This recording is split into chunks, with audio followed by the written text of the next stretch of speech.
Recently downloading stuff from the web, you definitely want to make sure that you're getting a legitimate copy of whatever it is you're downloading, especially in my example where I'm downloading the brand new distro for Kali Linux. Grabbing a little Hyper-V image here, and of course here it is. It's the new 2017 one. It doesn't matter. Anyway, here's the SHA-256, and of course I want to check that, and frankly, the easiest way to do that is with PowerShell. So up in the upper left here, I have my PowerShell open.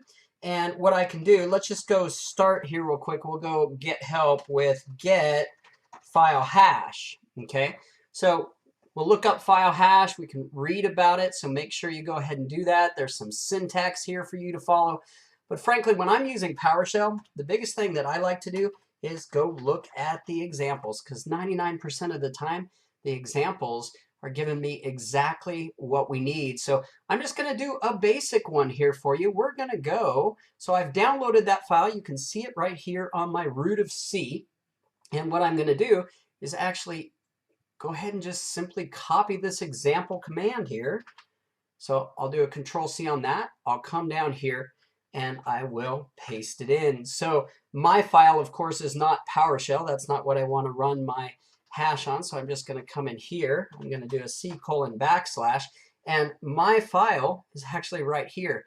I don't want to have to type in all that. I'm just too darn lazy. So I'll go ahead and rename the file, but instead I'll just grab the copy of it. I'll paste it back into my PowerShell.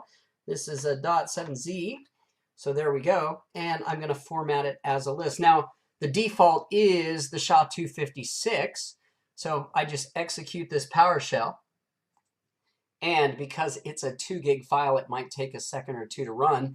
But you'll notice there's the algorithm, the SHA-256. Of course, in my examples, I can change that to many different variants. So make sure you read that. But here is my hash. So I can go through each and every one if I want and look and make sure. And indeed, that looks like the hash. I know that my distro of Kali Linux is coming from the official site, and thus I'm not getting a version that maybe somebody has modified so that they can actually hack me instead of me using it for my white hat work. Anyway, hope this helps, and take care.